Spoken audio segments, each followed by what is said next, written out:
Hey guys, and welcome back to the second part of my tic-tac-toe in Pygame series. In the last video, I focused on the initial setup, creating a game board and setting up a list to store the game data in. In this video, I'm going to do some more work on the event handler to allow me to process mouse clicks. Using these, I'm going to determine which of the 9 cells have been clicked, and then if there's not already an existing marker in that cell, I'm going to draw a marker into it. So let's begin then on to part 2. So the first thing I want to do is add more event handlers into here. At the moment, all I've got is an event type for quitting the game. So I'm going to add one for a mouse click, and that's done more or less in the same way. If event.type is pygame.mouse button down. So what this essentially does is it detects a click of the mouse. Now I want the events to happen once we've clicked and then released, so essentially a full click cycle. So when we click down, I don't want to really do anything except for set a variable that says clicked equals true. I'll then come back down here and add my second event, and this was going to say Pygame mouse button up this time. And I'm also going to add and clicked equals true. I'm going to reset clicked to false. Essentially, this is just a check to say that we have completed a full click cycle, and then once I've released the mouse click, then I'm going to add the code to handle it. So I'm going to take this clicked variable and I'll also add it into here, and clicked equals false. And on top of that, I'll go back and define it right in the beginning with my defined variables. Clicked equals false. So at the beginning, that's how I'm going to start off. There's no mouse click detected. As soon as I click, or rather as soon as I click down, it detects that I've done that. And then when I release the button, as long as I've already clicked before, then I can process the event. So the next thing I want to do is take the position at which the mouse was when we clicked. So I'm going to store that in pause variable. Pause equals pygame.mouse.get_pause. And that's just going to give me the X and Y coordinates of the mouse. And again, I'm going to define this up here in my variables. Pause equals, and I think it's an empty list. All right. So the next thing I want to do is extract the X and the Y positions from this. So I'll say cell X equals pause 0, because this is the X coordinate, and cell Y is going to be the second coordinate, which is the Y coordinate.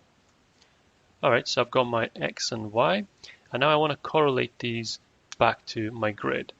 So if you remember, my grid size is 300 by 300, and I've got 3 rows and 3 columns. So essentially, if I just divide the measured position of the mouse by 100, I should get the position of the cell. So I'm going to use floor division for this, because I don't want, if I'm in position 150, I don't want to get back 1.5. I just want to get a round number. So floor division is going to do that for me. It's going to remove the decimal point and essentially round down the way. And this is where I'm going to add my next if statement. I'll go back to markers, my markers list, and I'm going to check if markers in the position of cell X, floor divided by 100, and cell Y, floor divided by 100, if this is 0, meaning that nothing has been clicked in there yet, then I want to set this. So I'm going to copy this down. I want to set that position to the particular player. So I'm going to define that player first. My player variable is also going to go up here. So player equals 1. Player 1 is going to go first. And I'm just going to say equal to player. So what I want to do in here now is this player, or player 1, has had their turn. So I want to change turn over to the other player. Now that would be player 2 normally, but what I've chosen to do is alternate between player 1 and player -1. It just saves me a little bit of code later on. So all I'm going to do here is player equals multiplied -1.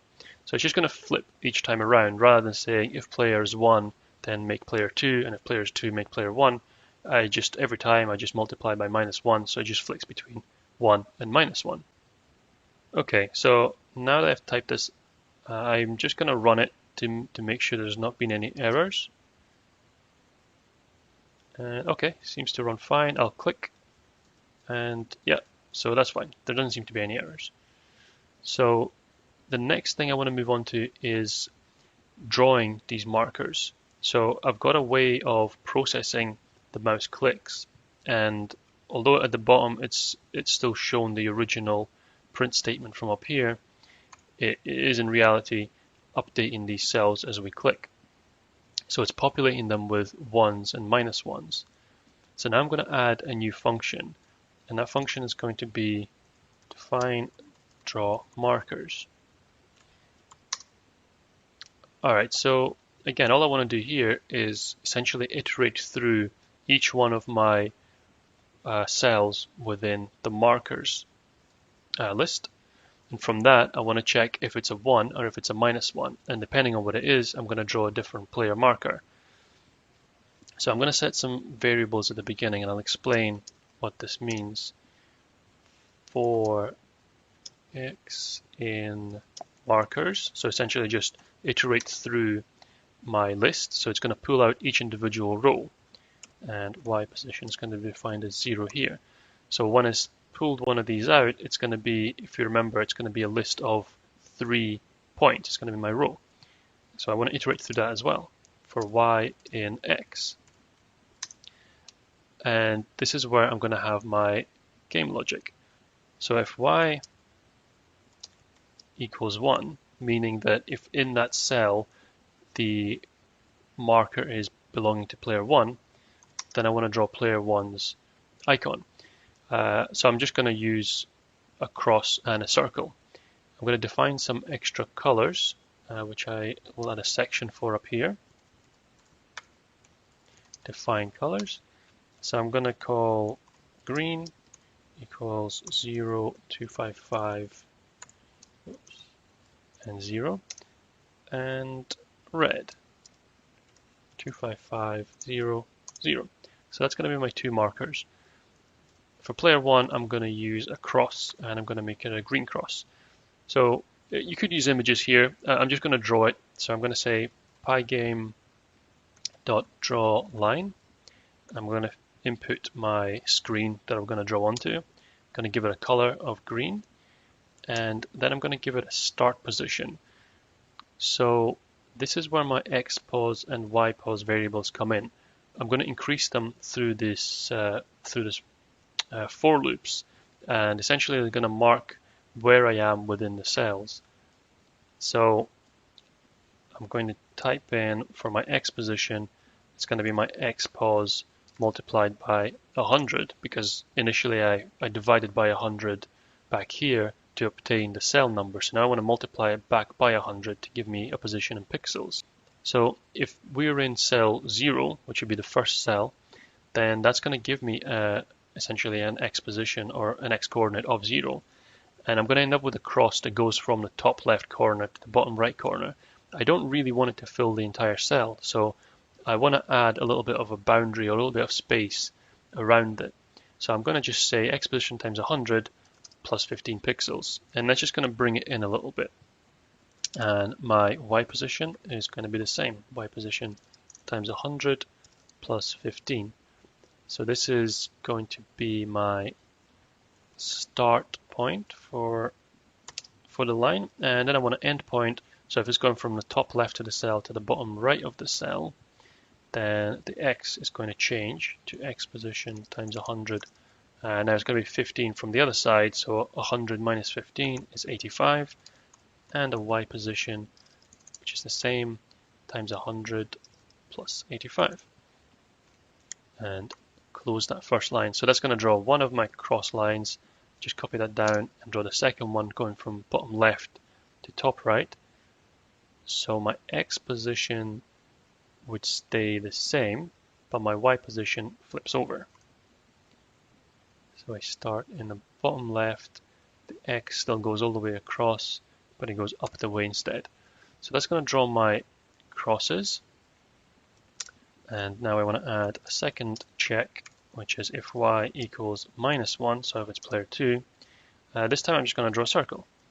Pygame.draw.circle onto my screen. I'm going to give it a color of red, and I'm just going to set a center point for the circle, which will be X position times 100 plus 50, and Y position times 100 plus 50.